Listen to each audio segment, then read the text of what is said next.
Sonny, Joey, 500. Got some goats in the building. Get ready for a shakedown. Prepare for a shakedown. We from Philly where they clap like huddles when they break down. Get ready for a shakedown. We underdogs, my guy. Kinda used to all the hate now. Prepare for it, man. Y'all get it. My QB got swag. My wideout is award winning. His fly was fly. Joey and 500. Like and subscribe. Yeah. Here's a quote you can sing back. Shake squad up and don't be a dingbat. It's a shakedown. Don't you frown. Here comes the shakedown. shakedown. Let's go. Yo, by the way, Kick Dig back here. Welcome to the Philly Shakedown podcast with Philly 500 and my better half, Joey Shakes. Joey, what's happening today, my man? Much, man. Just enjoying the. It's been a crazy week for me, but we got the Super Bowl tomorrow, and Super Bowl. Yeah, I know That's the what I think unwatchable Super Bowl. Very The unwatchable. Super Bowl nobody wants. Yeah. Right. Well, all I can say is the Niners they're going down. They're going tomorrow. down. Yeah, Yes. no doubt. Little G Griffith, what's going on? Joe Eagle, what's up? Twits, Logan Motorsport, Deep Space, DB Cooper, David O'Brien, Red Rider, what's going on? Richie MC, what's up? Youngin, Bleeding Kelly Green, what's going on, everybody? My Basement MMA, Papa Eagle, Leon Banks, Make Money Not Friends. All right, Jameson Smith. Joshua says, good to hear I discovered 500 last week. Good to be a part of this. Thank you for discovering. Thank you, and welcome to Dingbat Nation. Welcome to the Philly Shakedown podcast. It may be a blessing. It might be a curse, but you don't never know what you're going to get. You never know what you're going to get. You know what I'm saying? I can tell you what, the Philly Shakedown podcast has helped my OnlyFans account grow exponentially. It really has. People love the squat cobblers. You know what I'm saying? I got a little buddy right here, by the way. It's biting my toes. What's up, buddy?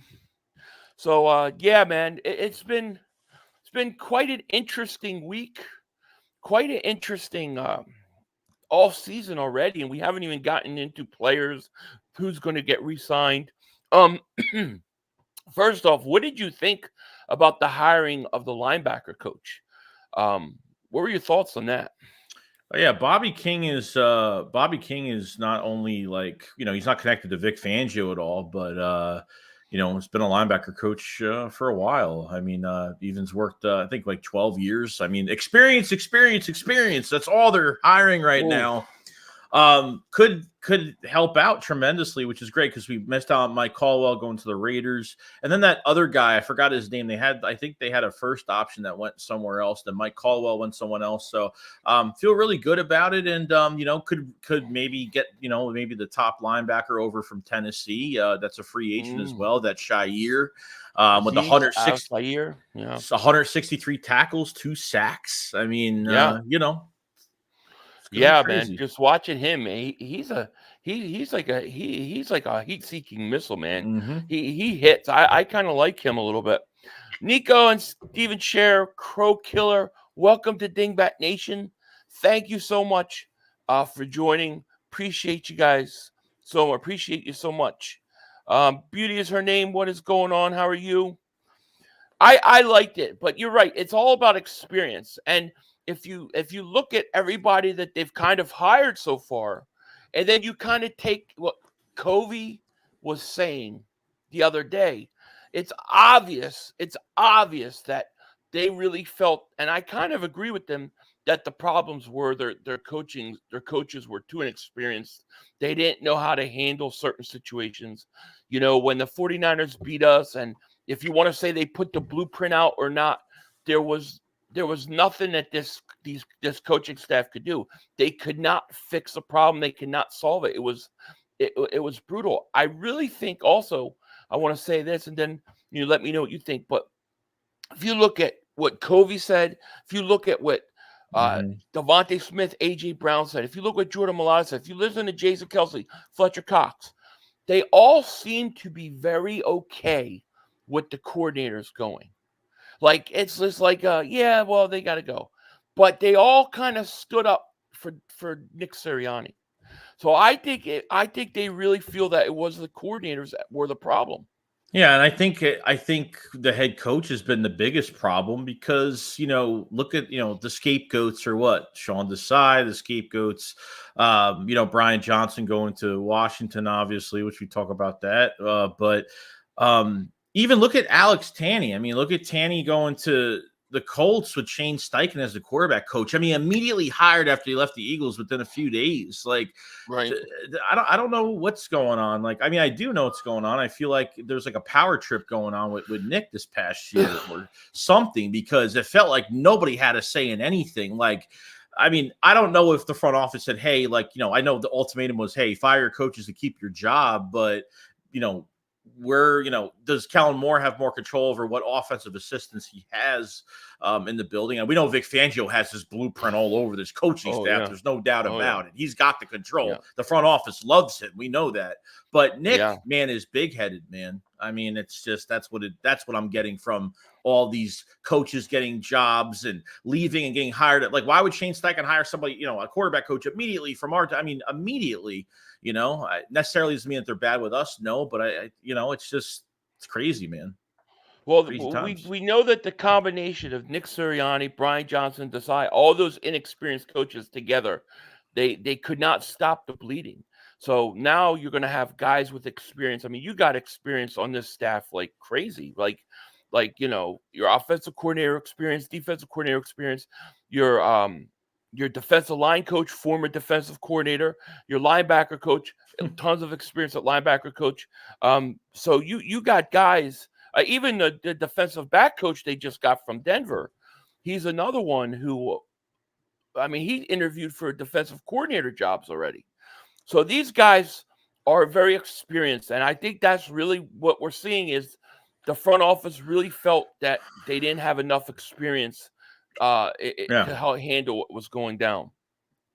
There's even rumors about Brandon Staley coming to the Philadelphia Eagles as a defensive assistant, and he worked with Vic Fangio as a linebacker coach when he was defensive coordinator with the Bears. Then when Fangio went to Denver as the head coach, Brandon Staley went over there, did pretty well. And then Brandon Staley had the defensive coordinator job with the Rams, did great, and then got the head coaching job to the Chargers and didn't do well. So, what would you think about Brandon Staley coming?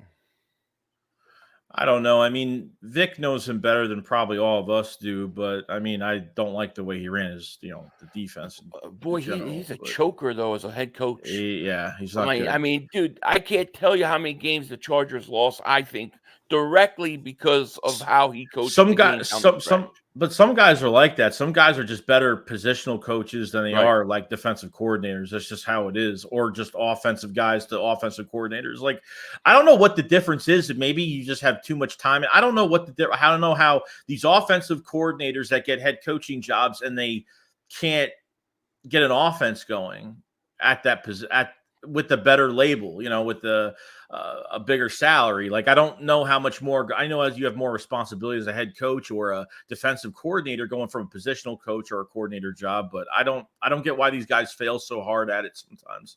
Maybe it's less pressure. I don't know. Yeah, I don't know. It's just one of those things. So, I mean, I think we're pretty much.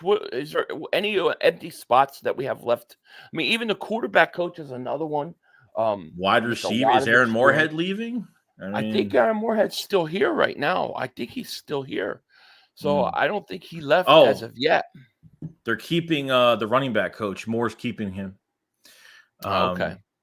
I mean, so here's my question about the running back. Like this like Deuce used to, when Deuce was here, he used to like, there wasn't a specific play for a certain running back. Like Deuce would sub the guys in and out whenever he felt like, and Deuce would know Deuce would know the playbook, obviously, but he would know what running back to sub in and sub out on certain plays. So I don't know how they did. Well, I don't know, Kenny G, I don't know, but Kenny G,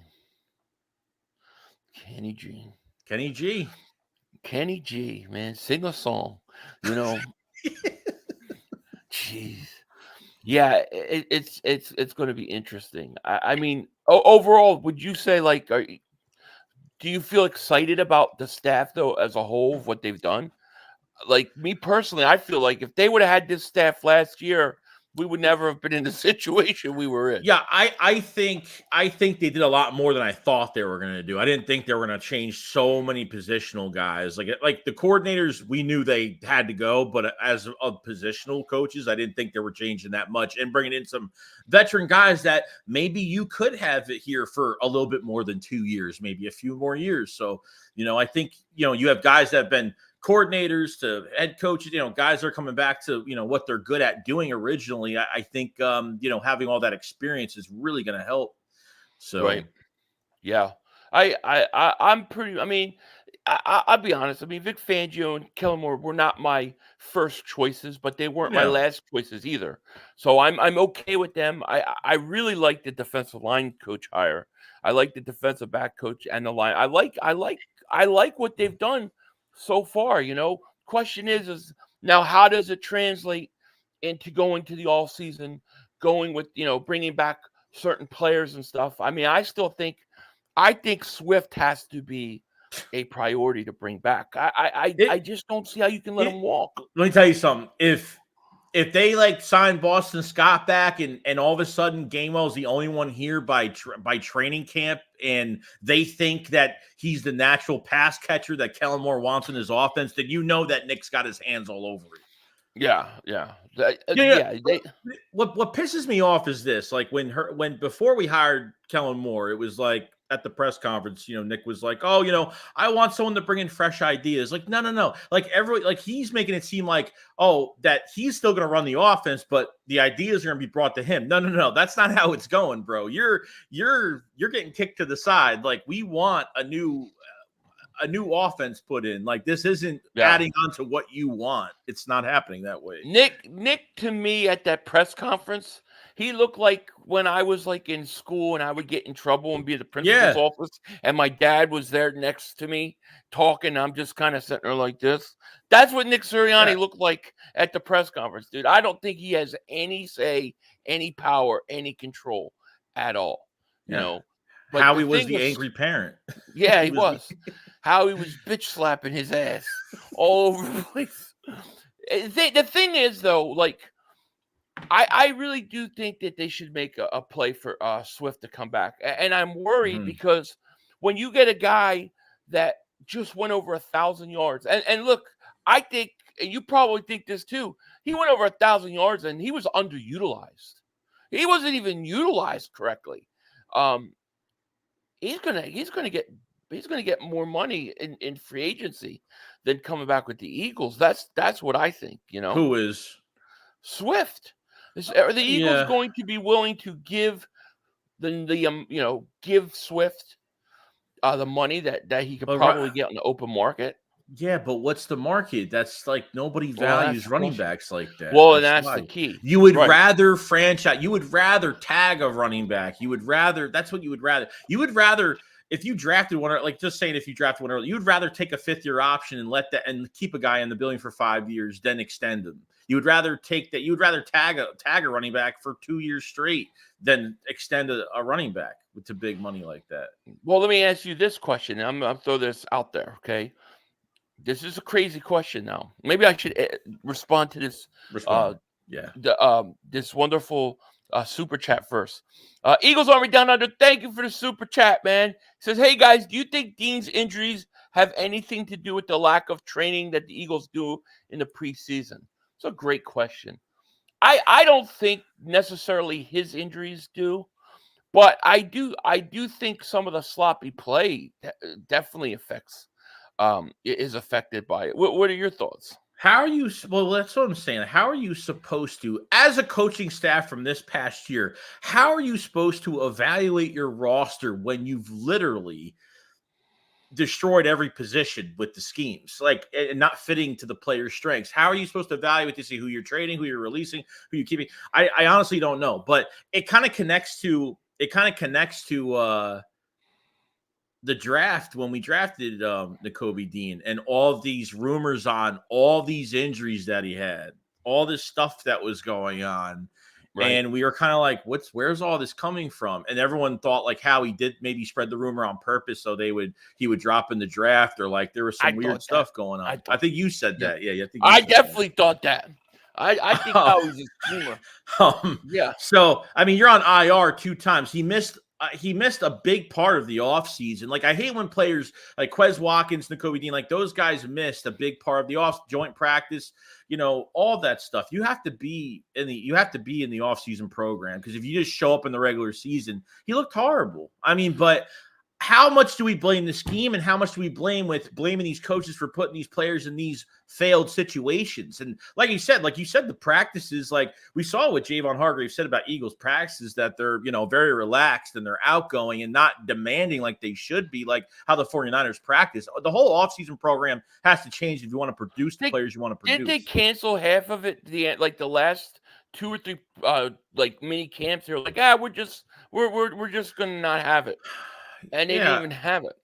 I mean, it worked for 1 year, but the thing is, like, mini camp, you're not going to go 100% crazy. You're not going to go like crazy during that time, but it's nice to have it. Guys are in the building, get acclimated to, they're going to be doing stuff without pads on. Maybe they're going to run some, Kellen Moore's offense without pads, stuff like that. Like, it helps just be in the building. I know Nick doesn't want to get the injuries, but these guys need reps. I mean, it's got to be a tough camp.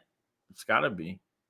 Yeah, it's gonna be interesting to see what they do. And is Darius Slay too old to practice? Is he doesn't want to get too tired because Well, that's what he says, right? I mean, he doesn't want to tackle. I mean, if you look at the way they tackled in that final game, there's no way that those guys should not be practicing all the time. Yeah. Crazy. Fabio, thank you for the super chat. He goes, Chip had intense training and players got hurt. I don't remember players getting hurt. No, they never did. They never got hurt. Kelly had one of the healthiest rosters all the time, right? I mean, Doug, they got hurt. There was a lot of injuries in 2016, 2017, 2018. But I think under Chip, I don't think they got hurt that much. No.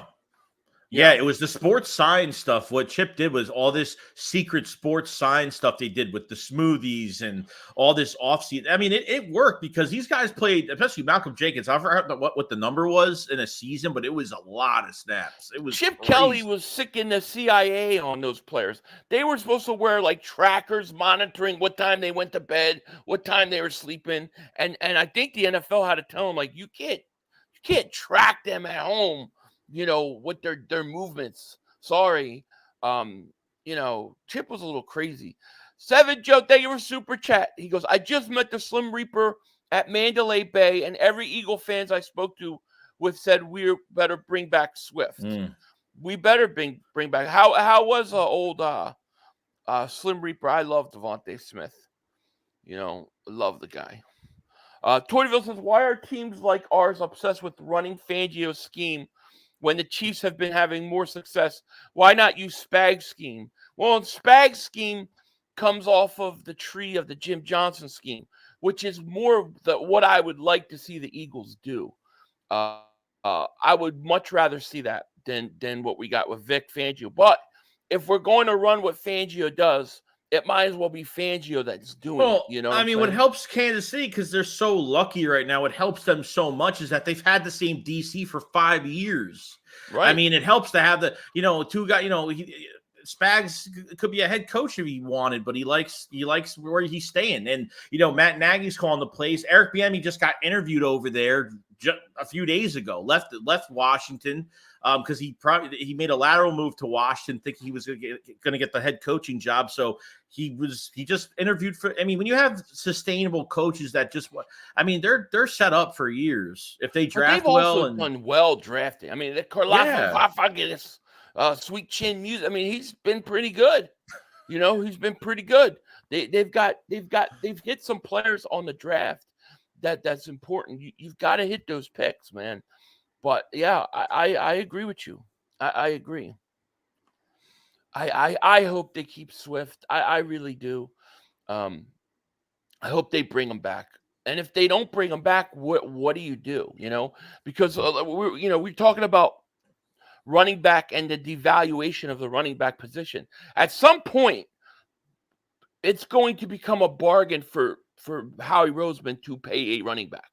and say, you know what, these running backs are so cheap. Why not go out and get this guy? If you're not going to get Gibson, Gibson would fit really well. And that's would you go after Saquon? If it was a bargain, I'm saying, because if he was cheap, position is cheap. Yeah, if he was cheap, yeah. Like I heard they're going to tag. I heard they're going to tag him. I thought they announced that there weren't. Maybe something new. I read something earlier in the week saying that they're not going to tag him. He's going to be a free agent. It sounds like he's going to end up with the Chargers. Apparently, the Chargers want to make a big push, which is kind of good because Swift was also circulating with the Chargers as being interested. So if they sign Barkley, then that'll save them from taking Swift. But I personally think Barkley with the Eagles would be top 3 running back. Even Eckler could be another one for the Eagles as well. I would rather have Swift than Eckler. I know. I think he's just a better talent than any of those running backs. That's just me, and I so underutilized last year. And you talked about, and I don't mean to cut you off, but you talked about Kellen Moore and using running backs in the passing game. DeAndre Swift is perfect for that. Mm-hmm. It makes no sense to not bring DeAndre Swift back. I know. But you got to bring him back, and you got to actually use him. You know what I'm saying? Like, he was so if you look at the players on offense last year, you look at Swift, underutilized. You look at Goddard, vastly underutilized. You look at even Devontae Smith. These guys were all underutilized last year, Joey. They didn't know how to use these guys. Yeah, it's frustrating. I know the MO isn't to re-sign running backs, but you can't just have these guys on 1 years every year. You need, and depending what the number is, I don't know what the number is going to be. If he wants 5.2 a year, give it to him. And if it's at that price, fine. That's a bargain. You know what I mean? But over 10, 11, 12 million, I don't know. I don't know if the Eagles want to put that much into running back. The offensive line does a lot. And, can make a lot of running backs look good. We've had 2 1,000-yard running backs the last 2 years. You don't see that. You don't see 2 1,000-yard receivers 2 years straight and 2 1,000-yard running backs, 2 years. You don't see that shit. But yeah, exactly. Well, the one thing I like about Moore is that if you look at what I would consider Dak Prescott's best year, we threw 37 touchdowns. He had Amari Cooper, Cedric Wilson, Gallup, CeeDee Lamb, and they used those guys. They used them all. So if Kellen Moore could get the Eagles to distribute the ball and utilize guys like Goddard and guys like Devontae Smith, because it really felt like when the Eagles, when A.J. Brown goes on his tear, it seems like they almost started force feeding him, and that's the only guy that they would really try to focus on going to, instead of not using the other guys, Well, I think they overdid it. Even Kellen Moore has been even rumors today on it's not a secret that at least with Kellen Moore, you're going to get the best out of every position that he will. He doesn't devalue wide receiver threes. He doesn't devalue tight ends. No. He loves tight ends. So the wide receiver 3 position was an interesting one because I think they want to upgrade that position crazy. I think they want to get a star in that position. And I think they're not just going to get a guy that's fast, because I think we've had too many of the Quez Watkins / Shelton Gibsons that have all the speed, but can't route run, can't catch 50-50 balls, can't, do all these other things. And I think they're going to upgrade that. They're going to upgrade that position, no doubt. I'm not saying Covey's going to be a full timer there, but damn it, why not use him?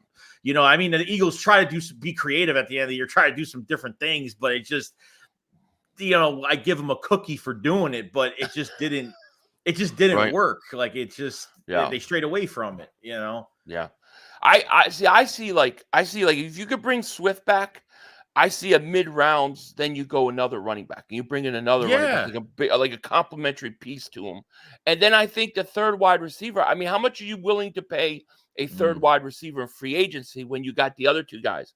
So drafting a receiver, maybe second, third round, may not be a bad idea at all. But statistically, when you look at the free agent running backs, like what's his name from the Browns? Which one? I forgot. The receiver for the Browns. I had his name in my head and I lost it. But Elijah Moore from Okay. the Browns. Okay. You got Hollywood Brown is another guy. Didn't really have a crazy year, but I think would be really nice on the inside with all the attention you're going to get from the outside. I think would be a nice mismatch. I mean, Tyler Boyd, a little bit older. If you want to pay a little bit extra money for him. From the Bengals. So I mean, there's guys out there. No joke. There are dudes out there. Yeah, it's gonna be fascinating to see what they do. I also think that one of the things that they've got to do before free agency even starts is you gotta figure a way to free up money and extend Hassan Reddick, because I do think that's going to be an issue. I think Reddick wants to get paid. He hinted around it last camp that this year was, he was going to want to get paid what he thinks he's worth. So I think you have to try to extend him, which will save I think $11 million, something like that. But with him, it's it's a $21 million cap hit this year. They're not keeping him at that. So they're not going to keep him on this last year on that number. It's not going to happen. Extend him, I mean, literally between cutting Byard post June for 14 and the extension with Hassan Reddick for 11, you're going to have like $50 million. I mean, and the Eagles never really have that amount of money, but we know that's going towards the defense, no doubt. Don't start. Tell me this. What happens every time the Eagles start free agency? What happens? What happens? Are they usually active or are they quiet? No, they're usually first, maybe the first day. They're usually quiet. Yeah, they're mostly quiet. And then they strike like twice at once. James Bradbury. Yeah, right. But if you remember a few years ago, I'll take it back a step back. If you look at going into the 2017 season, and then you look at going into the 2023 season, the one thing that they were very aggressive in free agency leading up to both those Super Bowl runs. Now, if you remember the year they went and they got Hassan Reddick, they struck day one. That was a day one. I think weren't we live streaming that day or something? They struck Hassan Reddick day one of free agency. See, I think they're going after another pass rusher. I think that the first move they're going is to get another pass. They need another pass rusher. Yeah, they have to get one. I don't think they have enough pass rushing. I mean, dude, we were like worst on third downs last year, getting to quarterbacks. It was bad. They're going to need one. Vic Fangio was ranked third in pressures. I forgot they were top 10 in sacks. I think it was 58, 55, something between 50 to 60 sacks last year, which is big. So he's going to be looking for guys. He's going to have to. I mean, there's no way they're keeping it. I mean, like you said, if Nolan Smith produced tremendously, it probably wouldn't be that bad if Nolan Smith had 6 to 10 sacks this past year. But the problem is now is because Nolan Smith had that stinger, during the preseason game, he missed some time, and then when he got back, he just played special teams, and they had him listed as a Sam linebacker. And then, Desai had that stupid excuse at the middle of the year. Oh, we only have a certain amount of plays we can give to certain guys. And it's your first round pick. You don't even know, and Derek Burnett's taking all his snaps. Like what a wasted year for Nolan Smith, dude. Right. Seriously. And the question is can we really say, can we 100% say, yeah, we can count on Nolan Smith to come in and be the first round pick that we expect him. We just don't know yet. We haven't seen enough yet. So I think you have to go out and be aggressive and get another pass rusher. I really think that's going to be their big move. I see one big pass rusher, and then what I think is then you'll get, middle of the road moves. I think that's where you're going to see linebacker. But I think they go heavy defense free agency, and then I think they address some offensive depth issues in the draft. That's what I think they're going to do. Is my prediction. Yeah. I get it. Young Truth, they were super chat. Did Joey check out my boy Keon Coleman yet? No, I haven't yet. He's from what I was told, he was like a mini DK Metcalf, like another DK type player. question is did Joey check out something about Mary yet? That's what No. everybody really wants to know. No, we don't want to know. We're gonna have to do like an all-season something about Mary watch party with Joey Shakes. Yeah. Everybody just We're gonna watching have me to do react it. to something. We're gonna watch you watch something about Mary, Right. right? Yeah. If you can't we like sync it up now where you're watching movies at like the same time and shit? Don't they Yeah, do put a stuff like timer that? on. Yeah, you could do that. Oh, 5,000 pounds. You're so original. Oh my God, whatever I can do. Go read a book. Go clean your room. Go listen to your mom and dad. Get the hell out of here. You know what I mean? Sorry, I had to get that out.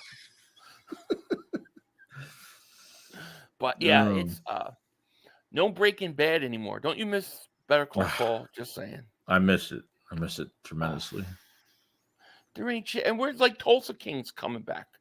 Like I need season 2 already. You know what I mean? I know. Arnold Davis super chat. What about Jerry Jeudy? I don't know what's going Would on. Jeudy be willing to be like a third wide receiver? Not I don't know what's going on over there with him. And I mean, I don't know. He's got a Nelson Aguilar mentality thing going on.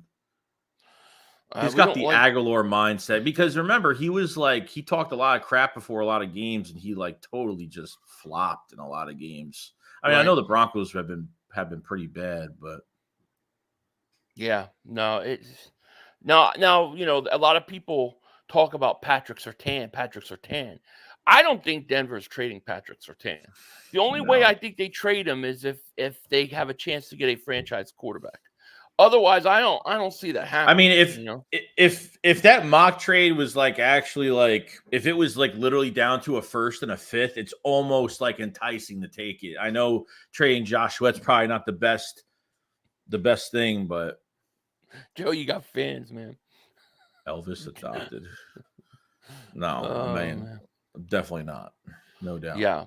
Dad says Oz is the perfect team player. He blocks. He made every clutch catch thrown his way. Yeah, he wasn't bad, but I don't know if he's good enough. But the question isn't he a free agent? Yeah. So we'd have to resign him. The problem is we don't know what half these guys could have done with a competent offense being run. Like he had over 550 yards with the Falcons before he got here with a couple touchdowns. He had his best year before he got here. And he probably had his worst year coming here. Honestly. Yeah. And that's the problem with the whole offense and even the defense last year, and the way things went. It was so bad at some points where it's like, how do you even judge who was at fault? How you evaluate? How do you evaluate it? It was really hard because everything was just so messed up last year. It's true. Sydney family, thank you for the super chat. Appreciate it. Need more defensive line rotation like 2022. I agree. Defensive tackle Christian Wilkins, 6'4", 310 free agent from Miami, had 9 sacks and is above average run stopper. Could be an option. Well, and he was with Vic Fangio last year too. So I mean, we got to keep that in mind. Yeah, so he was actually my frat of the 21 draft. That was when we drafted what's his name? We drafted at 21. We drafted Dillard in that draft. That Clemson defensive line was that year was great, and I wanted one of those guys. And Christian Wilkins was like on the top of my list that year. Well, I mean, you keep an eye. I mean, defense. I mean, look, it looks like Fletcher Cox. I mean, we talked about this earlier. He was on a podcast and he was talking about possibility of playing in Pittsburgh. Like he was talking about being interested in playing for the Steelers. Now, I don't know how serious he is or not, but it doesn't sound like Fletcher Cox is coming back to the Eagles, even if he doesn't retire. I mean, I don't think they want to pay. I don't think they want to pay either like a 1-year, $13 million deal. Like I don't think they're interested in I think they just want to get younger at this point. Like I don't want them to just re-sign Brandon Graham just because it's an emotional re-sign that he wants to be here one more year and that's all it is. Is he going to produce? Under Fangio, we'll see, but I don't know. I don't know what they're going to do. Yeah, I think it's a Fletch very had a good year. He he just did. has to go down in price a little bit. I don't know. Yeah. So I mean, it may be it may be the case. ABC Baller says, Philly, what happens? What I missed Fletcher Cox trying. Well, Fletcher Cox went on Cam Hayward's podcast, and he was talking about how he would like to play in Pittsburgh, and it seemed to be somewhat serious that he would be interested in playing in Pittsburgh. So I don't know if he was just trying to be complimentary of the Steelers or whatnot, but he might not think he's coming back. When you've got two defensive tackles that are first round picks, how much are you going to pay Fletcher Cox, like you said? And then you got, Milton Williams still. They got some players. So Ojomo, I think that he's probably not coming back. Yeah, I think Fletcher's probably not coming back. Brandon Graham, I could see coming back because I think Brandon Graham will actually take less money to stay in Philly. Like, I think that's more important for him to actually finish his career there in one place, Chris got him ever for 27 months. Thank you so much. He goes, I see how he take a defensive end with the 22nd pick if there's a guy there that has a first-round grade. If not, McConkey or Tony Franklin will be there. Yeah, I mean, McConkey, he's not related to Phil McConkey of the Giants. You probably don't remember him. Oh, he drove me nuts. What an annoying person. He was an annoying player. Eagles Army down there. Thank you for the super chat. He goes, anyone else worried if one of those quarterbacks drop, Howie will use one of our second-round picks to take him for the Philly quarterback factory? I don't think they will. I don't think they will. I really think that a lot of the reason why they took Jalen Hurts was because, of course, they felt that they missed out on Russell Wilson and they didn't want to do that again. But I think a lot of it had to do with Carson Wentz getting hurt again. Yeah, in that playoff game with Seattle. When Howie told him to put on his helmet, otherwise he's going to get kicked off the team, and slapped his wife. Remember that? Slapped his wife, and she's crying, and he's throwing up in the toilet, and he's going, I don't give a shit you have a concussion. Get out there on the field. Somebody played that shit so well with those text messages, and you read it, and it's just... my God. It's just and then when he drafts Jalen Hurts, he sends the happy face. Oh, my God, that was awesome. That was so awesome. I'm like, if that's true, I kind of respect Howie a little bit here. I gained respect for him over it. It was hilarious. Death Rose out. Thank you for super chat. He goes, the NFL's got to get back to developing players, especially our team. We wouldn't have to draft so many people if we knew how to develop them. Well, when you don't draft right, then you have to go spend money in free agency.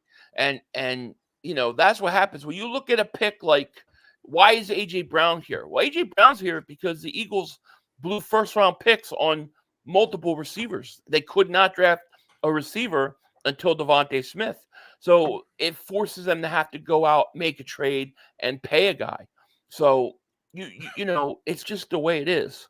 Dalton Gray, I remember for 24 months, he goes, you the man, Denzel. Cowboys eat corn.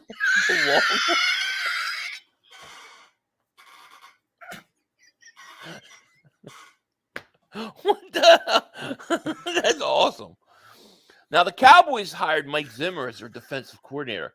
I got to tell you, I think that's great for the Eagles. Have torn his defenses up in the past, dude. I think the Cowboys made a big mistake with that hire. I really do. Zimmer? Yeah. The Eagles have scored points on his defense, man. Oh, yeah. The Eagles have killed his defenses in the past. Now he's going to be the coordinator in Dallas. Okay, I'll take it. Downtown Tony Brown. Thank you for super chat, my man. He goes, this is Super Tony. What's up, Super Tony? He goes, I lost a bet to my boss, and he had me change my name to this. Probably will change it back when football season starts.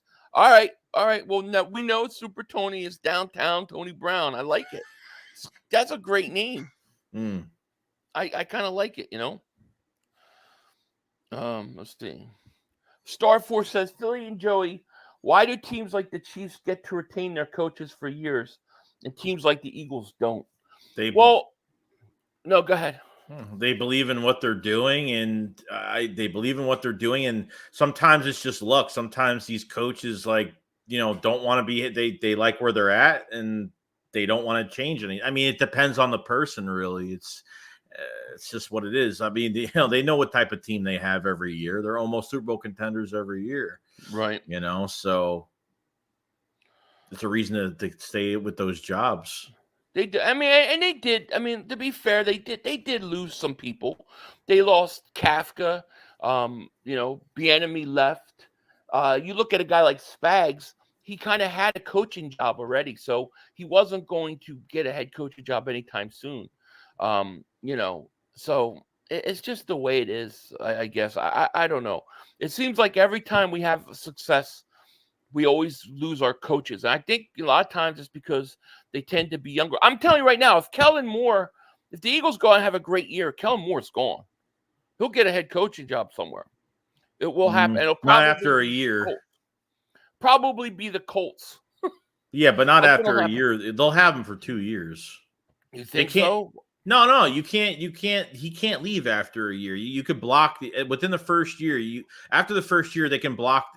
They could block Kellen Moore from talking to anybody. Really? I thought only in a lateral move you could do that.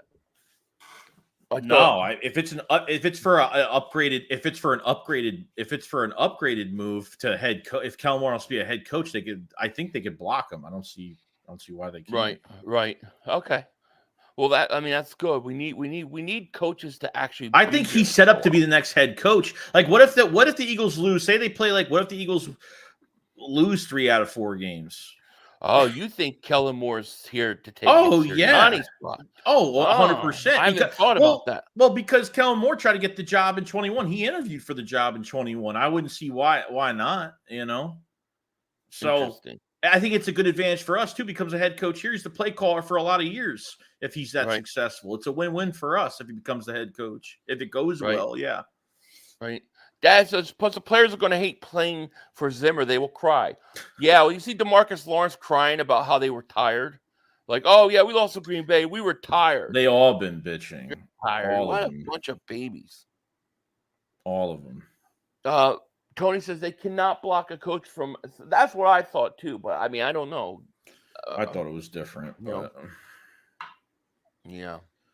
Well, I mean, I hope that you're right because I hate to lose another coach after a year, especially if he goes out and does a good job.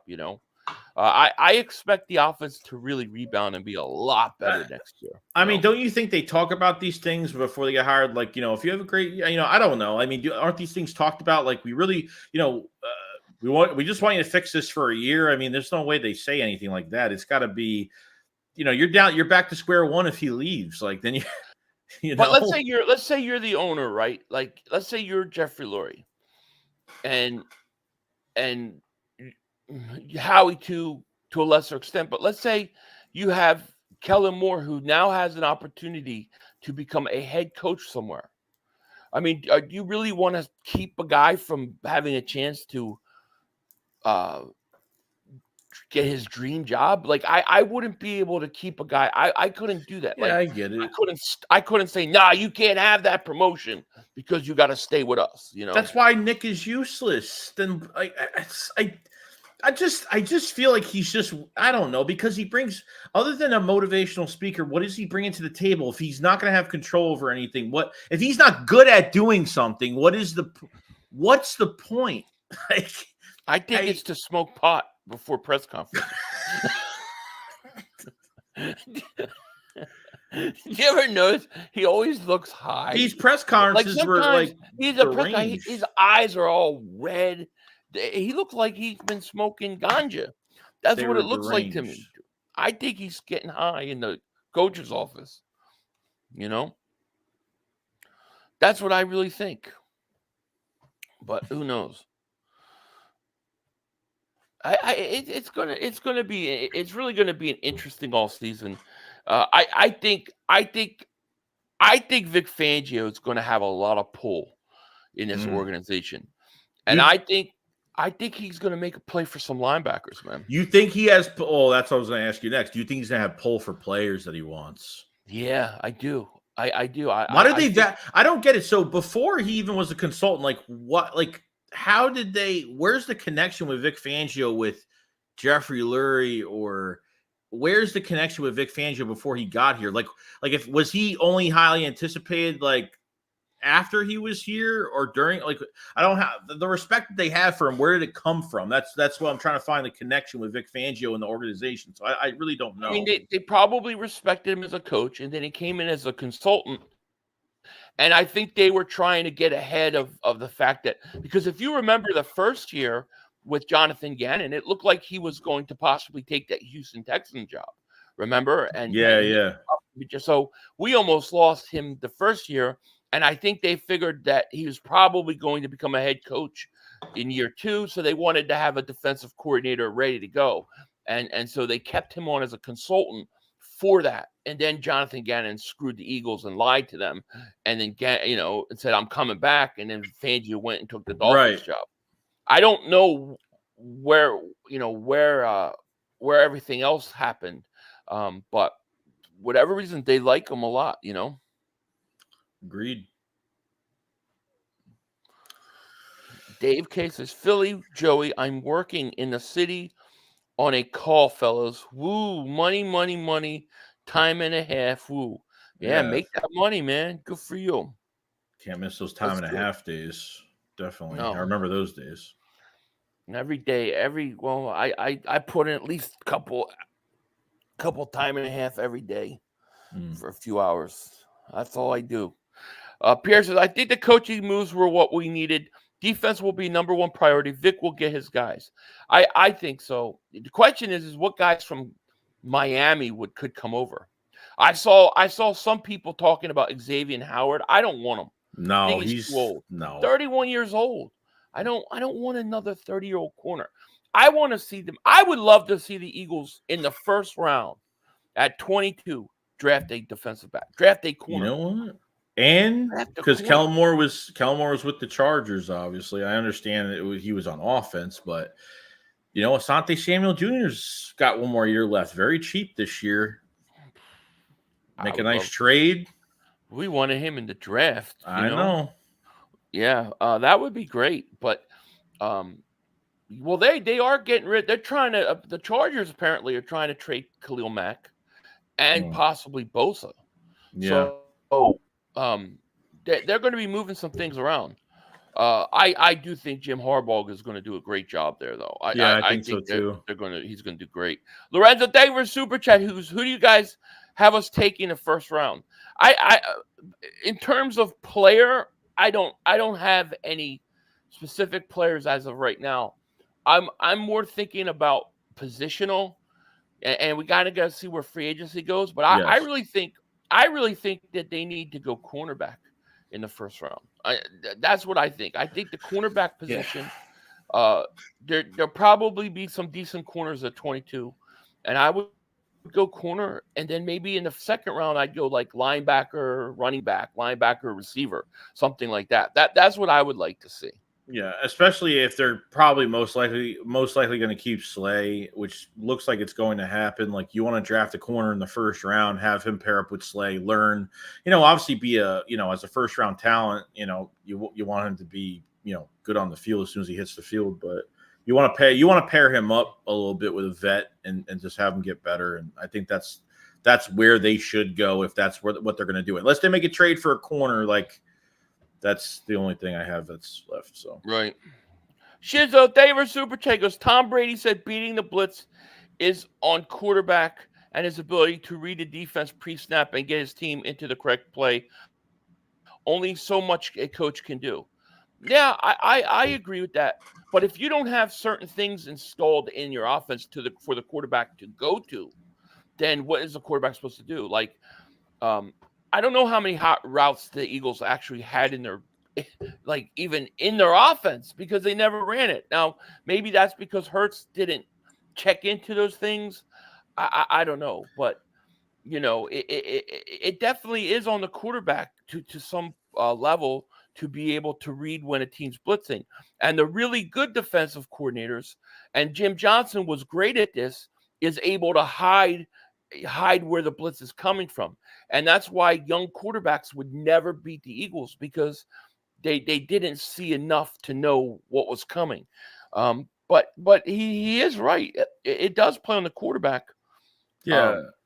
It does. No, it does. I know people want to blame Jalen Hurts entirely so bad. It just seems like that now, where everyone just passes the coaching staff and they want to blame the quarterback before anything. Yeah, he had a regressing year, no doubt. But between the route combinations, the big leaks that came out that, Jalen Hurts was trying to talk to Sirianni, the disconnect with Brian Johnson, and trying to tell Nick, hey, like, let's get some intermediate routes. Let's try work middle of the field.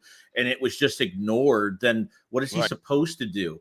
Like, you know what I mean? Like, you're not even, there's no, look at the route trees for the year of every game on the stats of where these routes were. Middle of the field was empty. There was no routes in the middle of the field all year. It was like two guys running the same route on the left and the right. I mean, it's nuts, dude. Like, you're running play action. How are you going to run play action a million times in a game, especially when you don't even have a run game? It's like common football 101. It's like, it's set up to fail, dude. It is, because especially when you don't, when a team is not, especially if Kenneth Gainwell is in the backfield, he ain't running the ball, and then you run a play action and nobody bites on your play action. All the play action does is give that extra second for the defensive lineman to get to the quarterback. Nobody bites on it at all. It's crazy. Arnold makes it. Thank you for super chat. He goes, safety in the second round.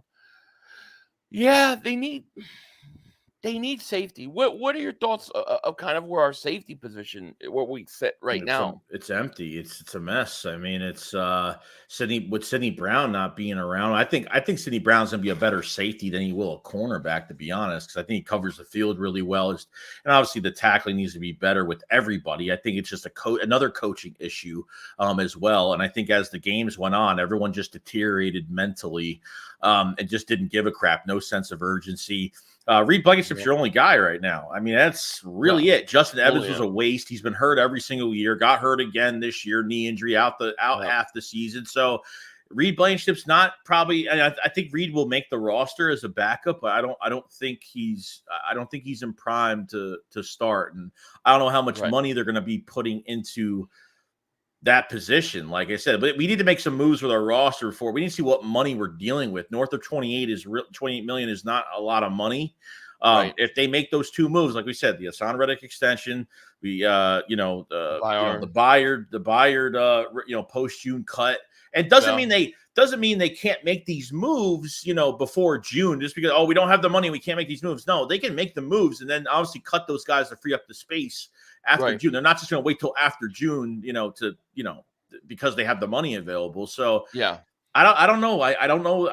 Big money wise, I think my plan in front of Nakobe Dean at linebacker, they should sign a linebacker to big money. They should get a prove-it guy like Devin White. And I think they should draft one more in the draft. Yeah. I think they got to put as much there as possible, honestly. Yeah, I think, that's why I would probably go premier pass rusher, try to get the best pass rusher I can to go with this team. Mm-hmm. Then I would get a linebacker and then a safety in free agency.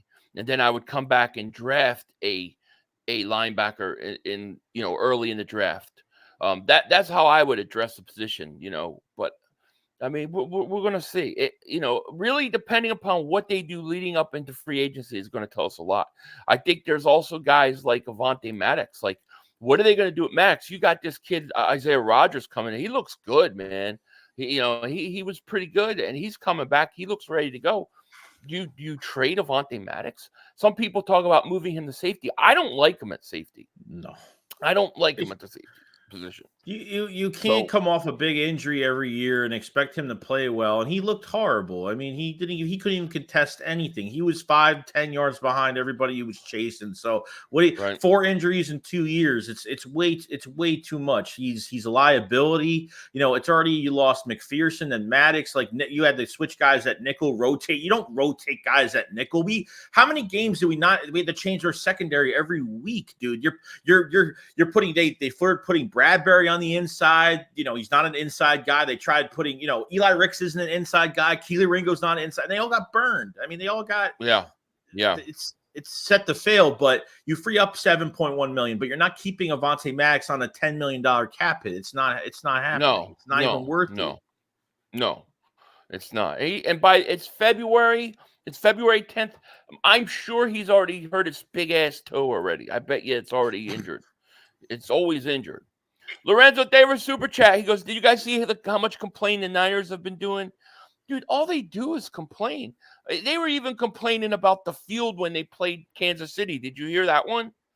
They were saying that they were slipping when they played Kansas City in their Super Bowl. Like, what are you're stealing our shit now?" Shizo Flex Davis super chat. He goes, "Eagles are flawed organizational.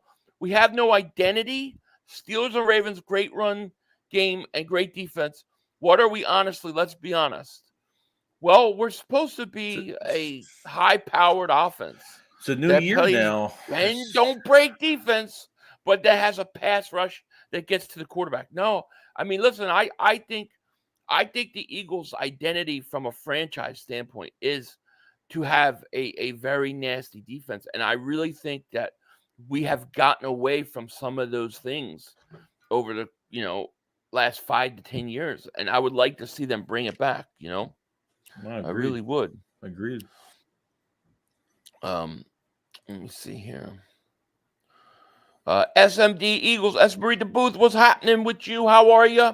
Don't forget to like both streams, support 500, support Joey Shakes, subscribe if you're new, Go Birds. Thank you. And we got over 500 people in the chat, so hit the like. Make sure you guys subscribe to both channels. If you're on my channel, click the link and go sub up my man Joey Shakes. Shit. Eagles Army Down Under. David Super Chat goes, with Steichen, Hurts was #1 against the blitz. Yeah, Steichen did a great job. Because he had a quick release because you worked middle of the field. Like, that's what I'm saying, dude. Like, you're forcing your quarterback to throw in harsh situations at times. And some of them, some of them were dumb. Some of them he's thrown into double coverage. There were a few picks where you're like, damn, why do you throw that? Like, it's just gonna happen, dude. But like, gotta give it another year, man. I mean, dude, how many times? Like, it seemed like every time, and it wasn't often, but it seemed like every time they went Devontae Smith over the middle, it was a touchdown. Even like every time. The Tampa Bay game was the Tampa Bay game. Cover 0 blitz, throw to Devontae Smith, middle of the field. He gets all the way to the other side. When's the last time we saw Devontae Smith have the ball in open space? I can't. Besides that one play before that, I can't even remember any of these receivers having open space. AJ Brown did early in the season, obviously, but before the bye week. And then it was really Devontae Smith's second half of the season. That's pretty much how it went, you know? Yeah. Dad says, no, Steichen Hurts running the RPOs perfection. We got away from it. And the thing is with the RPOs, I think they're going to continue to get away from it because they want Hurts to run less and less and become more of a passer. Whether people think that that's possible or not, that's what they're going to do because they're invested so much money in him. They want his career to last. And that's what they're going to do. So it just is what it is. Shizo Daver Super Chat goes, no alphas on defense. That's an issue as well, to be honest. Yeah, you look at the defense. No leadership. I mean, who are your real playmakers? Like, to me, there's only really one playmaker, game changer on defense, and that was Reddick. And Reddick disappeared the second half. When Patricia took over, he kind of disappeared. But really, he's only the only guy on defense to me that makes that changes anything. Maybe Carter will develop, but he faded last year, I think everybody on that defensive line hit a wall. I mean, everybody did. It's not even like you can't even really take one player out. I guess this Reddick has the numbers, but just like in 22, how many more sacks he would have had that year if he wasn't 25% of the time he was in pass coverage at the beginning of the season, first 6-7 games. Right. Imagine how much more he would have done. Imagine 70 sacks. They historically they could have beaten the record probably. They probably could have did it. So question is will Fangio put him in coverage or will he actually rush him like he should? I would trust putting him in coverage a lot more, and at least if Fangio knows what he's doing and how to use the guys, I would trust Reddick in coverage more because he's done it. Like they did it with Sweat too this year, and he just looked lost in space. So Nolan Smith, I would try doing the same thing. He's got that athletic ability. We know what Nolan Smith's got with his speed and how he could run down anybody. And I think that's another, Nolan Smith has to definitely be, a huge part of this defense this year. Needs to bulk up a little bit, but yeah. Death Row South, thank you for super chat. He goes, check out Ashton Gillette. He played with Louisville Cardinals. He had 11 sacks as a defensive lineman. He can move up and down the line. All right, we will be checking him out, no question. Youngin says we got to get C.J. Gardner-Johnson back. Would love it. Yeah, love it. I thought that a big loss was C.J. Gardner-Johnson because, I mean, he gave you kind of like a swagger on defense that they just did not have last year at all. And to be honest with you, I would give him a few extra bucks. I mean, I would, not go crazy, but because he's been out almost the whole year. I mean, with the pectoral, whatever it was, but he, depending if Detroit has him in their future plans, I don't know, because they need to start locking up guys soon. So we'll see, but it's definitely one that I'm looking at, no doubt. Cole says Blankenship had 3 picks this year, led the team in tackles, had a 73.4 grade via PFF. What else do you want from him? He's not a backup. A lot of teams would love to have him. Well, even 2 things. One, even if he's not a backup and he's a starter, you still need another safety. Dude, you still need another safety. But your safety also leading your team in tackles. It's not the isn't best. a good thing. No. That's a bad thing. Yeah. Yes, cornerbacks as well. Cornerbacks having a big tackling stat is, I think Slay's like second. I mean, it's crazy. Like it's Reed is the I guess we could say like the best out of the worst group. Like Zach Cunningham, the best out of the worst group of linebackers. But that's what we have to settle for, because why? I mean, do you not want to make him uncomfortable this offseason and put some competition in front of his face and make him play better? That's what they have to do. Don't just give him the job next year. Make these guys push. Right. And compete. That's what training camp is for. That's what the offseason program is for. I'm not and to be honest with you, I don't think his coverage is good. I don't think it's great either. So to me it's not just you need you still need another safety. Like your safety play is so bad that you need another safety. So even if you're a believer that he's a starter, you still got to go out and get another safety. Well, you need another safety. I don't think Byard can play. It's like people want to settle for this guy just because he did this past season. It's like, it's not good enough. Reed's a good player, but it's just not good enough. We could be better. I think he's a rotational safety. Yes. I personally, that's what I think he is. But I don't think he's necessarily bad. But the problem is that when your safety's leading your team in tackles, that means you're getting nothing up front and nothing from your linebackers. I don't think that's a bad sign on how your defense is built in general. To me, I don't look at a safety leading in tackles going, that's because he's such a great safety. I go, no, that's because your defense is that bad. That these teams constantly are getting to the second level is a bad thing. Oh yeah, we didn't talk. We'll talk about it after you read this. Well, okay. Toryville says no chance defense will be top 5 next year. We need at least 7 players, and it will take time to gel. I wouldn't listen if they could just be top 12. Yeah, they'll have a chance. Okay, what? People, I don't know, dude. I've been getting hate ever since really that 7-game stretch has been so bad. It's just what happened? Well, no, the 3 cross. I laughed because I thought it was funny. 3 cross kennel says, Joey, nothing is good for you. I bet you turn off Cap on Madden, you butts. It's just. You butts, I love it. They have to give the philosophy needs to change. Okay, it's not me being a hater, it's me being real. I'm not going to kiss their ass because Reed's one of the most violent tacklers we have, so I'm going to settle for him. They need to change their philosophy on putting more attention to safety, more attention to linebacker, more attention to keeping a running back in the building for more than a few years, if you're not drafting them, and if you're trading for somebody, a running back or whatever, like they got to do more. It's not good enough, man. It's just, Yeah. I don't want to settle just because, like, if you're going to settle for a player, then settle. But if there's a player that did good this past year or was the best out of the bad group, then put more competition in front of him. It's not like Reed Blankship's getting a big hefty contract from us. Like, you're acting as if like he's getting monster money. Like, yeah, if he was getting monster money and he was a first round pick playing like shit, then yeah, sure. Yeah, I'd be really pissed right now. Well, You have to play him. Didn't Alex Singleton lead a bunch of tackles? Or wait, not Singleton. Early in his career, what's his face? Nate Gary had a bunch of tackles. Yeah. And then people were like, he's got all these tackles, he's got all these statistics. But he stunk. He stunk. And I'm not saying Blankenship is Nate Gary. I like Blankenship. I think he's serviceable. I think he could play. And to me, to avoid argument, all right, you like Blankenship, fine.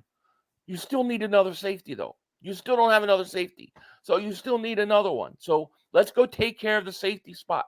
We both agree has a giant hole, and then we can go from there. But, yeah, you need a safety. You need linebackers.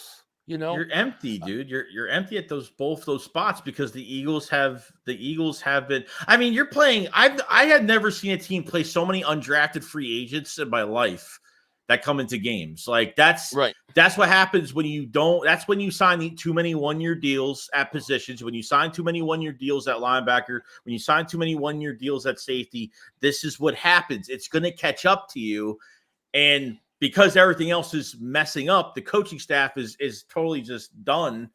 It's making it look even worse of what of these guys on the field not even being used correctly or don't have the mechanics within their position to fulfill what they could do. Like, that's what I'm getting at. It's just not. It's just not. Yeah. No, I get it. I get it. It's gonna be interesting. Now, what was the other thing you said we didn't talk about yet? Did we talk about the Brazil thing? Oh, no. The Eagles are playing in Brazil. What are your thoughts on the Brazil thing? I mean, look, at the end of the day, at least it's happening the first game. It's going to count as an Eagles home game, but at the end of the day, the Eagles still have 8 away, 8 home. Like, technically, they have 8 to 9, whatever it is. I really don't like prime time at all. I think just for me, I think just as content creators, I think we hate it more than the regular people that just watch the game. But right. It's a long day. It's a very long day. But getting that game out of the way for the first game is not bad. At least it's not happening during the year. I think Brazil is only 2 or 3 hours ahead of us time wise. I think I even checked it. I think they're 3 hours ahead of you. Yeah. So it's not. So it's gonna be a Friday night game, which no, they're 2 hours ahead of you. 2 hours ahead of you. Yeah, 2 hours. So it's a Friday night game. So the Eagles will be the second game playing the first week. Yeah. Fabio Davis Super Chat goes, we need a running back to help Hurts blitz block it. We totally agree with you. Totally agree. As far as the Brazil game, for me, I hate it. I absolutely despise it. You're starting the season on a Friday, 5 hours ahead of me. I mean, come on. What time is the game going to be at like 1 in the afternoon, 8 in the morning? I mean, what time? I'm going to have to take off work now because you're going to have a Friday game to start the season, and it's a home game. It's going to be early for you. We get one less home game. It's going to be early for you, though. Yeah, but if it's in the middle of the day, that means I have to take off work. I have to use vacation time because the Eagles want to play on Friday in Brazil. You have power at your job. What are you talking about? You could get some power over there. I don't like it. I don't like it. And I don't like giving up the extra home game. I honestly don't like giving it up because you're playing in Brazil and it's supposed to be in Philly. So your home opener is in somewhere else. I just don't like it. Yeah, you're losing. I understand why the league does it, and I get all that. But for personal selfish reasons, I don't like it. I hated when they played in England. I absolutely hated that. That was the worst. 6 in the morning for you, right? Yeah, like 5:30 in the morning. I'm streaming I'm like, go Eagles. Yeah, well, you know what? But at the end of the day, though, it happens every few years. Not even that, you know what I mean, to teams. So if the Eagles do this now, then it won't happen for a while. It normally doesn't happen. I'm not going to go crazy about it, but people are pissed off because it's the home opener. Like it's not technically it won't be the home opener. It is the home opener, but it won't be. So like the next home opener, depending on what the schedule looks like, we'll see what it looks like. But in the course of a year, we'll get one less home game. That's how I look. And it depends who we play too. You know, like if you're playing like somebody that you know you're going to destroy, all right, fine. But if it's a decent team, that home field advantage is important.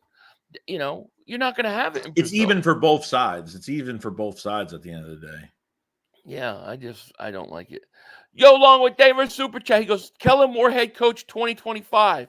That's what Joey thinks could happen. Yeah. That's what he thinks could happen. You might be right. I do. Might be right. If the Eagles play the Steelers in Brazil, we're in trouble. Yeah, a game like that would bother me, you know. Do we play Carolina at home this year? Yeah. So, like, if you play Carolina, then all right, it's not as bad. It shouldn't be. But, you know, I don't know. I just don't like it. And week one, it's like I don't like. Listen, I'm old. I'm old fashioned. I don't like I hate the Thursday games. I think I don't think they should have Thursday games except for Thanksgiving. I don't like they had what the Black Friday game last year. I hated that. I hate the Christmas Day game last year. I'm hoping that they have 4. Obviously, the Sunday, the Monday, the Thursday, and besides the Friday one, they have one more. Like, so technically 4. Yeah, that's what I hope they have because I can't stand it. I can't stand prime time. Like I like the game early and it's done, it's over with, and right. Instead of waiting all day. Yeah, like for work wise, for doing the channel, it makes it tough. Yeah, you know, true. like a Monday night game. But like, okay, that's whatever. Like, I don't want to play on Christmas Eve. I don't want to play on Christmas Day. I know. I don't want to play on Thanksgiving Day. I don't want to play on Thursday. I don't want to play in Brazil on Friday. Like those. I got things to do, man. You know. I know. I get it. Eagles Army down under David Super Chat goes, Philly, come on, man. I get up 2:30 a.m. Monday to watch football, then go to work. That's the most week. Yeah, I know, man. You got to get up. I couldn't do that. 2:30 in the morning. I would be the most miserable person ever to watch a game with. You know, like I wouldn't even be able to sleep. You'd be a miserable fuck. You'd be a miserable asshole. Oh my God, yeah, I would. I really would. Dude, I would have. My channel would have been shut down. It would have been shut down long ago. Yeah. So yeah, I mean, I don't know. We'll see. You know. 500. You should check out the corner from Iowa. His name is Harry Prosper.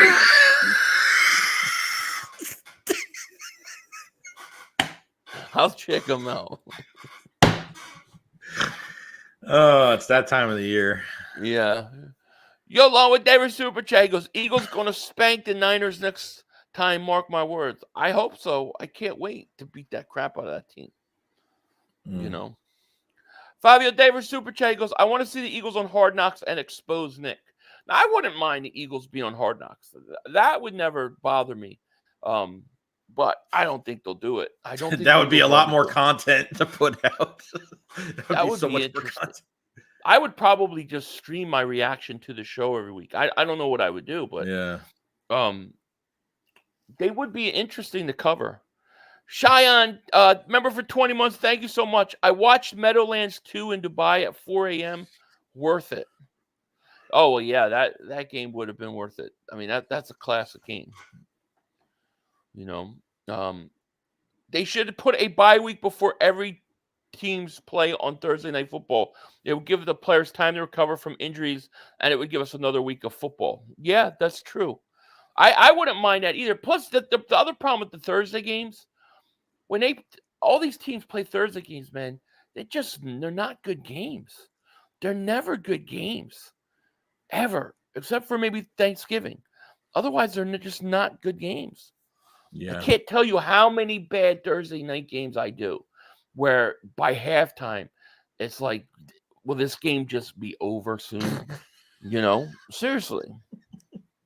Yeah, I get it. Sydney Fountain says, I would get angry pills out for tackling practice. Does all season, dang, right?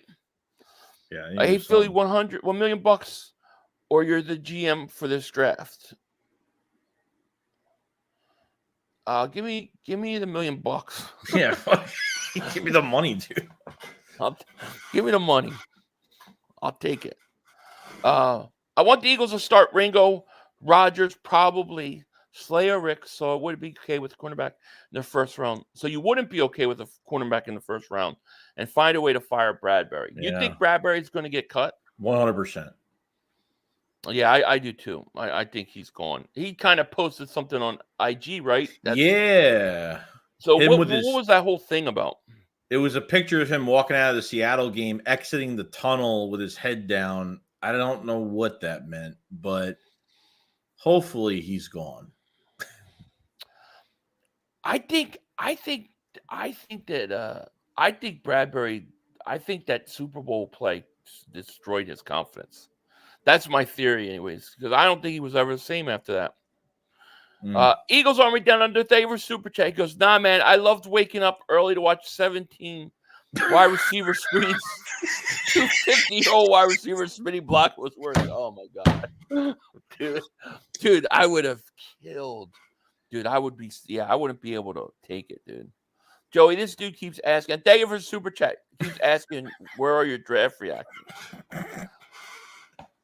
Yeah, I don't know. Tomorrow I'll have some. He's going to have them tomorrow. It's a big compilation. Torville says, do you think the front office is going to try to move Covey because Covey has been talking? The Eagles front office tends to be secretive and probably doesn't want him to say anything. I don't think so. No. I mean, Covey's turning into a pretty good player, a return guy. I would actually like to see them try to figure out a way to incorporate him more into the offense. I think he could be used in certain situations. You know what I mean? Yeah, no, I mean, I know he didn't say anything horrible, but I think he just discussed. He didn't really throw any. He didn't put names out there. As long as he didn't put names out there, he's fine. Like, but there's nothing wrong with discussing what's happened. It's the off season for a lot of these players now, and they're kind of discussing. We're gonna find out some things. It's gonna happen, and there's nothing wrong with a player, venting about it. And then somebody commented and said, "Oh, what does Covey know?" I was like, dude, like. Covey's around, regardless of how much playing time Covey has, he's around the team every day. He knows, like, he hears everything that's going on in the locker room. Like, there's been talks, like, Yeah. Yeah. Yo, along with David Super Checkers, Luke Kuechly or Patrick Willis? PW is nice. That is really hard. I like Kuechly a lot. I would probably have to slightly lean Patrick Willis. But I mean, I think they're both really good. Yeah, I just like tough. I Patrick Willis, man. But they both kind of retired early, didn't they? Another Fangio disciple that loved his coaching. Yeah, if you could get some of the linebackers that Fangio has had on this team, we would be good to go. You know what I mean? And that's the thing is he's always in a lot of places he's had decent linebackers. I cannot see him going to the Eagles and not getting a linebacker. I think they're going to get a linebacker. If he's running his own scheme, I mean, if he's running his own scheme, like, you got to have the right players that can run the scheme. And right now, it's not with this roster right now, it's not going to pan out. So right, yeah. Listen, Luke Kuechly is awesome. There's no doubt. Can't feel Eric Allen got snubbed. I know. I saw it. He got snubbed at Hall of Fame again. One day he'll get in, but they just keep. If he was a Cowboy, he would have been in years ago. That's the truth. It's a shame, Beauty is her name. Says Covey is on the team, and he has every right to speak about what's going on with the team. He is an active player, someone we depended on throughout the year. I agree. Just stop posting those TikToks of, like, your wife that's 5 foot taller than you picking you up and stuff. It's really weird. But what? Yeah. Wait, what? People remember this during the season. There were like a bunch of TikToks him and his wife are doing. His wife is like a lot taller than he is, and she was like picking him up like a baby around the house and stuff. Yeah, it was a bunch Really? of video. Like Yes. a baby, like hey, Cole, Yes. you don't hurt your ankle. Yes. Damn. Yes. Yeah. If my You wife know. was bigger than me, I'd have some serious problems. that would be bad. Nice. That would be bad. Oh man. What are you reminiscing? I'm Thank God. I'm thinking of things, but I can't say it on here because it's probably too crude. So I'll just Covey's good though, man. Covey's one of the most I think he's real respectful player. A lot of respect within the organization with him as a player, and can't wait for more. Yeah. Yo, Lon with Devers super chat. He goes, "Would you guys bring back Jordan Hicks to pair with Dean?" I wouldn't. I wouldn't. I like Jordan Hicks what he did, but I think I would go a little different route than Jordan Hicks. Yeah. Jordan Hicks still wasn't he hurt last year again? Yeah, he got hurt again. Yeah. He's another guy. He came back though. I think he came back from injury though. Yeah, he must have 5 pounds of. Who are we talking? I just walked right into that one. I was thinking of food, and I'm like, oh, I just got what he was saying. He's talking about Covey, and why his wife so much. Why she's with him, basically.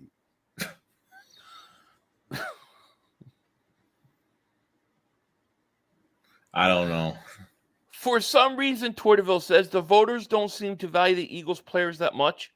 Carmichael should have been in over 15 years ago. If Kelsey isn't a first ballot, it will be crime. Yeah, Kelsey. I think Kelsey will be a first ballot. But yeah, how did Carmichael take so long? He's not in the Hall of Fame? No, he is now, but it took a long time, and he should have been in there a long time ago.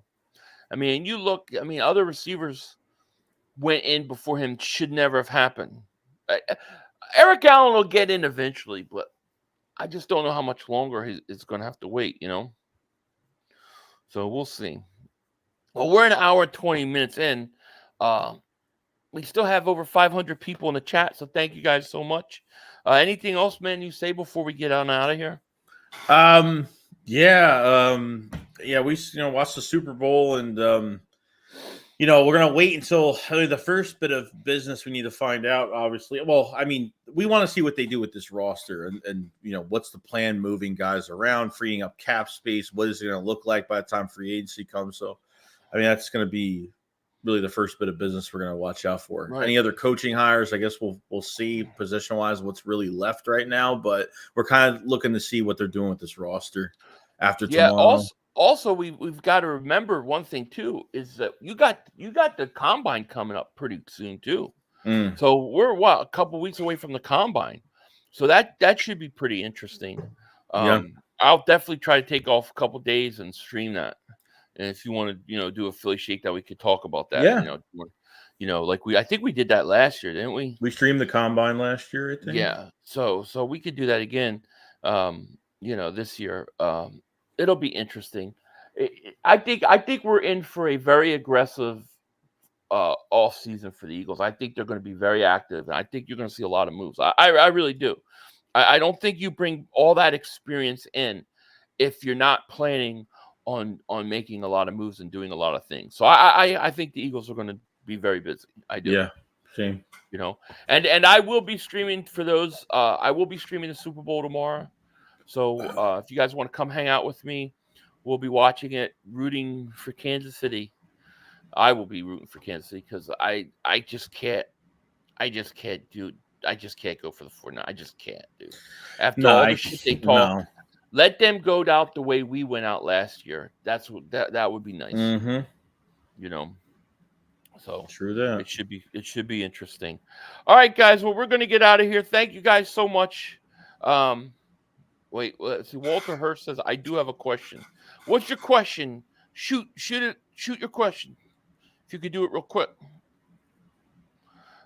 Sharon says, not to get off topic, when the Chiefs win the Super Bowl, I bet you Travis Kelce proposes to Taylor on national TV. Oh, God. Yeah, probably. Probably. I wish it would have been. I wish if it would have been Chiefs Detroit, that would have been so much more interesting. Yeah. Matt Weeks says I'll be rooting for neither of them because F them both. Unfortunately, somebody's got to win. And I would rather it not be the 49ers because I don't want to hear that. Can you imagine their fans all season? See, we told you that if Purdy didn't get hurt, we would have won and beat you. And, Yeah. I can't deal with that all season. I don't want to deal with it, Hopefully it's a All right. slippery field, and hopefully the refs are on the KC side. That's all I can hope for. Right? Yeah. Walter says, if they're bringing in all experienced coaches, you had the same season, and you had the same season you had before, and you cannot blame Nick on the play calling. Who do you blame on if they had the same? Well, I mean, it depends how things go, and it depends who you get, and it depends how your all season goes. I mean, obviously, if Nick's not calling the plays, and you have your coordinators calling the plays, and you still have the same problem, I mean, you got to look at some of the players. Yeah, some of it you have to look at the players. Yeah, I mean, if we see we'll know from how they run the offense if it looks similar to last year. If it's 85%, 90% similar with a couple different things, you're going to see that it's going to be a lot of Nick, but it's going to be a lot on Nick at that point. Right. But if we see trust me, we're going to know. We're going to know. Yeah, well, the thing is they only had a few plays that they ever run. You knew when Hurts was in 3rd and 7, 3rd and 8, and he was empty set shotgun. You knew he was running. Everybody in the world knew he was going to run. Quarterback draw up the middle. Their plays were so basic last year that if they just change a few things, I don't think you'll see a situation like that again. I really don't. No, I don't either. We'll see, So, all right, guys. Well, we're going to get out of here. Thank you guys so much. You guys take care. And, of course, don't be a dingbat. And we will see you later. Yeah. Peace. Plenty of time. Come on. Oh, shit! Dad! No! It's over! It's over! This game is over! Cut it off! It's over! Fuck. Congratulations, Green Bay. Congratulations, Green Bay. Congratulations, Green Bay. I said run the ball. Congratulations, Green Bay. Dak Prescott, you need to be fired today. That was on you, Dak. That was on you, Dak. That was on you, Dak. I said run the ball. That was on Dak Prescott. Trying to feed the ball. Trying to feed the CeeDee Lamb. Trying to feed the CeeDee Lamb. You tried to feed the CeeDee Lamb. You got to give it to CeeDee Lamb. God. It's over. It's over, Dak. Put Trey Lance in the game. Trey Lance can't do worse than you. I'm an idiot because I buy into this shit. Because here's the thing. I am a grown-ass man. And I talk the talk. It is killing me. I feel it coming. I feel like it's going to take Jerry Jones taking. Cut it off. It's over.